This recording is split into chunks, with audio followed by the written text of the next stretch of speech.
भगवान शिव की सबसे प्रिय चीजों में सबसे पहले बेलपत्र का नाम आता है। बेलपत्र भगवान शिव को बेहद प्रिय है और शिवलिंग पर बेलपत्र चढ़ाए बिना पूजा को पूर्ण नहीं माना जाता है। ऐसी मान्यता है कि शिवलिंग पर बेलपत्र अर्पित करने से महादेव प्रसन्न होते हैं। बेलपत्र में 3 पत्तियां एक साथ जुड़ी होती हैं, जिसको लेकर कई तरह की मान्यताएं प्रचलित हैं। 3 पत्तों को कहीं त्रिदेव ब्रह्मा विष्णु और शिव तो कहीं 3 गुणों अर्थात सत्व रज और तम तो कहीं 3 आदि ध्वनियों जिनकी सम्मिलित गुण से ओम बनता है। वही बेलपत्र इन 3 पत्तियों को महादेव की 3 आंखें या उनके शस्त्र त्रिशूल का भी प्रतीक माना जाता है। शिव पुराण के अनुसार समुद्र मंथन से निकले विष के कारण संसार पर संकट मंडराने लगा था। तब भगवान शिव ने सृष्टि की रक्षा के लिए उस विष को गले में धारण कर लिया। इससे शिव के शरीर का तापमान बढ़ने लगा और पूरी सृष्टि आग की तरह तपने लगी।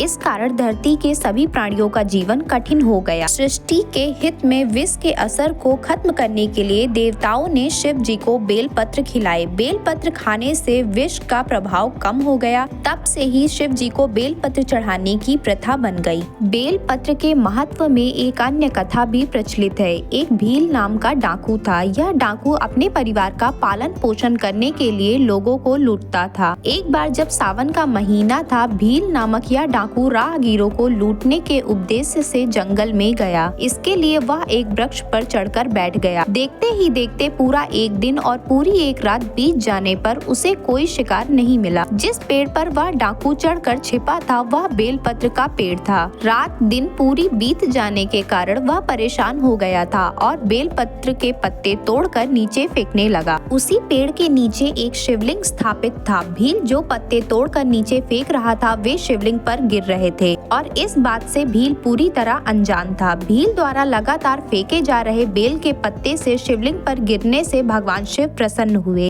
और अचानक डाकू के सामने प्रकट हो गए। भगवान शिव ने भील डाकू से वरदान मांगने के लिए कहा और भील का उद्धार किया। उसी दिन से भगवान शिव को बेलपत्र का महत्व और अधिक बढ़ गया। धार्मिक ग्रंथों में सभी देवी देवताओं की पूजा अर्चना करने के अलग अलग नियम बताए गए हैं। शास्त्रों में भगवान शिव को बेलपत्र चढ़ाने के कुछ नियम बताए गए हैं, जिसके अनुसार शिव जी को बेलपत्र हमेशा चिकनी सतह की तरफ से अर्पित करना चाहिए। बेलपत्र में एक साथ जुड़ी हुई 3 पत्तियों वाली बेलपत्र ही चढ़ाएं। बेलपत्र चढ़ाते समय ध्यान रखें कि इसकी पत्तियां कहीं से भी कटी फटी ना हो या फिर उसमें छेद ना हो। 3 से कम पत्ते वाला बेलपत्र शिव जी को नहीं चढ़ाएं। केवल 3, 5, 7 जैसी विषम संख्याएं वाले बेलपत्र शिव जी को चढ़ाएं। माना जाता है कि 3 पत्तों वाला बेलपत्र त्रिदेवों और शिव जी के त्रिशूल का रूप है। बेलपत्र को हमेशा मध्यमा, अनामिका उंगलियों और अंगूठे से पकड़कर शिव जी को चढ़ाना चाहिए। कहा जाता है कि बेलपत्र कभी अशुद्ध नहीं होता, इसलिए पहले से अर्पित किए हुए बेलपत्र को धोकर फिर से शिव जी को चढ़ाया जा सकता है। बेलपत्र चढ़ाने के बाद हमेशा जल से शिवलिंग का अभिषेक करना चाहिए। बेलपत्र चढ़ाते समय ओम नमः शिवाय मंत्र का जाप भी करें।